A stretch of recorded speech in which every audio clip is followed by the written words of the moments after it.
have done this and the way that we have done it is because we knew the only way to get every last blood dollar was to force them to spend it. And so like the $2.3 trillion, they held that in reserve. That was just a slush fund being held somewhere, waiting to be deployed for an emergency situation, which they now find themselves in.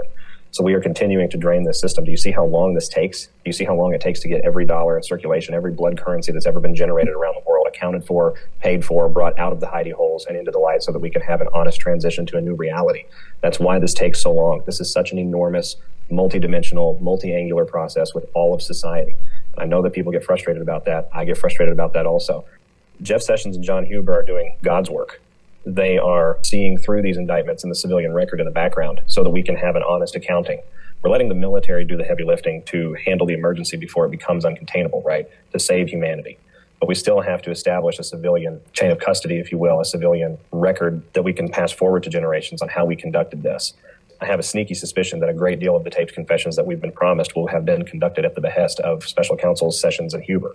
I think we're going to see a lot of movement on those indictments, and I think you're going to see every name that you've ever thought to be a household name for the last 400 years is going to be on those indictments. We're talking about tracing lineages and crime back generations. We are leaving no stone unturned. We are going to get every last one of them and ensure that nothing like this can ever occur again. Donald Trump is a commander-in-chief that is doing everything by the law. He's doing everything by military law. Military law is the period of time that we're living in. You know, imagine going back 500 years, essentially. This is a period of time where the Constitution of the United States has been placed on pause. It's been placed on pause strategically, very carefully, with a greater goal in mind.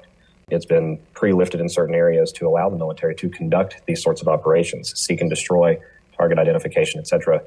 All of that has to be represented appropriately by the commander-in-chief, even though the generals are the ones carrying out the orders directly. The commander-in-chief acts right now as the public relations arm for the largest military operation the U.S. military has ever conducted. There's things that he just can't say, folks. I know that that's difficult sometimes. I know that that's tough to swallow. And I know that we'd love to think that Donald Trump would never lie to us, but Donald Trump gives us calculated misdirections all of the time. He's hoping that American patriots are paying close enough attention to understand the need for those types of things in time of war. You can't telegraph your plans. Anything that we say on this call, you can be assured that the deep state is also watching. There are certain things that I simply won't allude to and won't say. This is a gigantic military operation that is being handled by an enormous group of individuals, and Donald Trump is acting as the civilian go-ahead on behalf of the American people. Understand that he has to do the things that he has to do because he is the commander-in-chief and because he is bound by military law, that if he did not do them, he becomes complicit in the operation, and the Donald Trump we all love so much must necessarily go down. Nobody wants that to happen, so he has to be very careful and measured in what he does. Executive Order 13818. For those out there who are wondering about the character of Donald Trump as the commander-in-chief and the current president, if you will, in the background, this executive order made trafficking and pedophilia and crimes against humanity and children an automatic capital offense punishable only by death. It also gave way to seize essentially everything that these individuals, if they were connected to these sorts of crimes, especially interstate and foreign crimes, this level of depravity, if you could be connected to it in any way, every single thing that you own, including your fingernails, is ours. That particular order was targeted at the Illuminati. That order was targeted at the Epsteins, the Ghislaines, the Huma Abedins. That order was targeted at the Abramoviches, the Rothschilds. That was a direct, we are coming for you at your throat. Understand then that that order literally dealt with nothing else but human child trafficking, crimes against children, crimes against humanity. That's the type of individual that we're dealing with the commander-in-chief. I understand that, the COVID kill shots is a big thorn in the side of a lot of great patriots out there. We've all been affected by them now at this point. I've lost 2 myself, 3 if I count an acquaintance of mine. But that is a part of this military operation to save humanity. And there are unfortunate casualties of war that we have to allow in certain conditions. I wish that I had a better explanation for that. But Donald Trump is a man who wants to save humanity. He took multiple steps in his presidency to do exactly that. One of the first executive orders he signed, February 4th, 2017, began a process for the United States Treasury to return the dollar to an asset-backed currency.